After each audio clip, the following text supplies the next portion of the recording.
region of the country, for some reason, and different regions have different feels to them. You go to certain places and flying is abundant. Everybody flies. But in the Louisville, southern Indiana, Cincinnati, the Bermuda Triangle of flying, we call it here, the Ohio Triangle, there's not a lot of flying that goes on. There were different events going on in the area, but something we realized was that people really needed an excuse to fly. So we looked around, we were thinking, what could we do? And a friend of mine and I, we flew everywhere together. We each had Stearmans. His name's George Pascal. We went everywhere. And we were flying along one day, and we were talking about what we could do, and I asked George, I said, you think I should ask Fritz if he'd let us put on a fly-in there? Why not? So I asked Fritz, he said, sure. He said, but do you think anyone will show up? And a few years later, right before he passed away, we had the fly-in. He said, I think we need more room. I don't know how many people have told me today that, you know, they like it because there are some structures in place to keep everybody safe, but it's kind of just not as regulated. Yeah, the way I put it to everybody is it's the most nothing you'll ever do. I mean, if you look around, there really isn't anything going on. Other events can get caught up in trying to entertain people. So they do all these different things to keep people entertained and their minds going, and eventually it moves too far from aviation. And all we've done is basically open our backyard and say, come land, eat with us, hang out and have a good time, and that's it. And I think that's really at the heart of it, because everybody's welcome, everybody's here to have a good time, and that's the only reason we're here. You've heard of this thing called WAAS, right?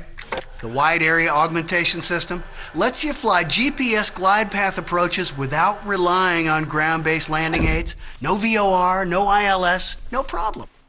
Fact is, WAAS is so smart, it even knows what you're going to say next time you need it. And don't have it on board. Wah, I want my WAAS now! I was really crying there for a second. People think the challenge is all these other things, fuel cells or instruction or neighbors, and you know, they think all the little things, but they don't realize each one of those things ultimately comes back to funding. And it's very difficult. Most airports like this that still exist because they're grass runways, because they're privately owned, which is something else some people don't understand. It's very common for an airport to be privately owned, but public use, like this one is. And they're usually close to another airport that is a municipally owned, what have you. Well, if you're within a certain distance and you fall out in those parameters, it's virtually impossible to get any funding at all. We've never had any grants, no government money, nothing. Everything comes out of our pockets, plus the donations that many of our our lee bottom family that we call them.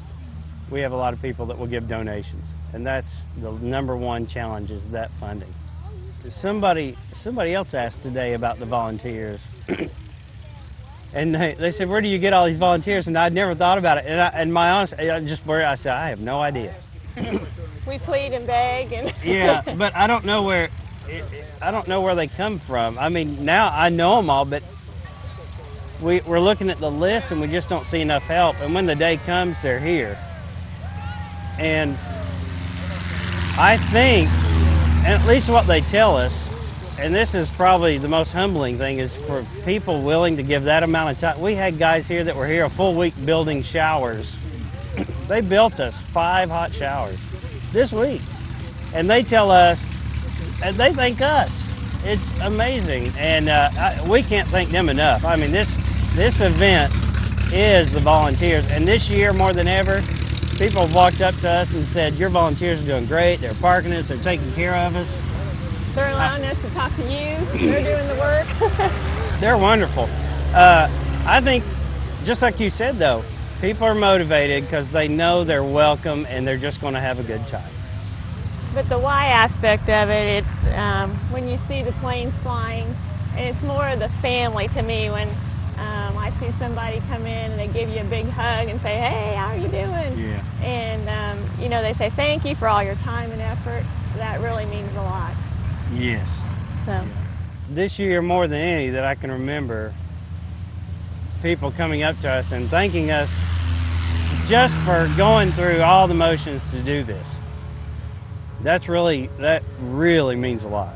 Really means a lot to know that people do appreciate it, because there aren't many places you can do it anymore. Cirrus Design's Vision SJ50 single-engine personal jet offers exceptional fuel efficiency, flexible seating for up to 7, advanced avionics, and all the Cirrus safety features you expect, including the Cirrus airframe parachute system.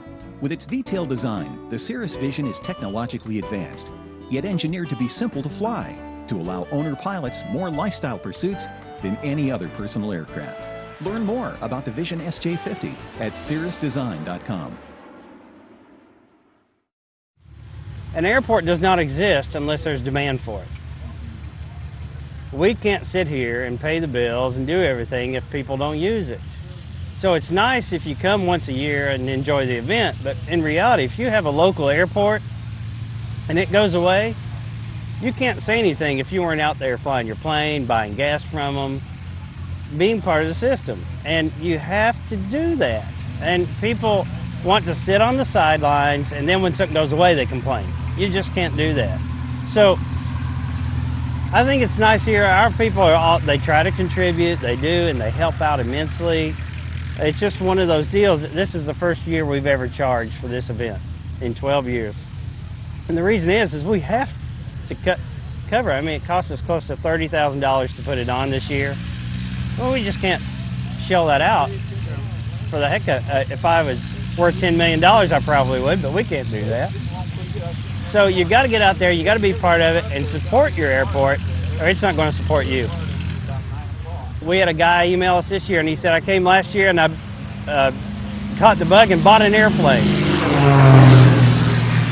And so we see that a lot.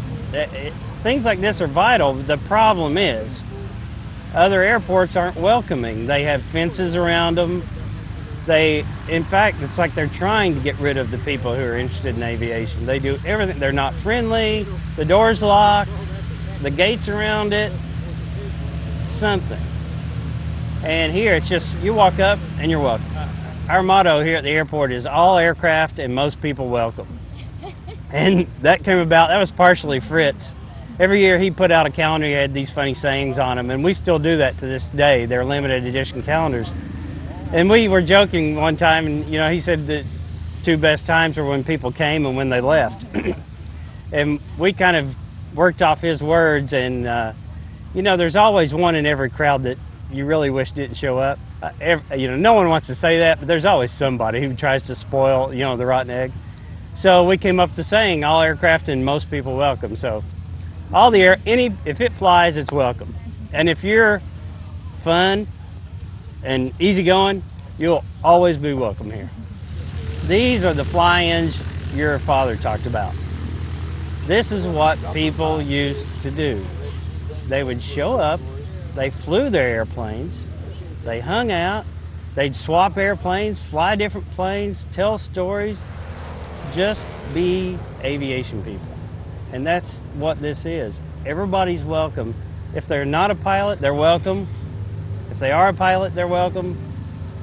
It's just friendly and it's fun and it's very relaxed.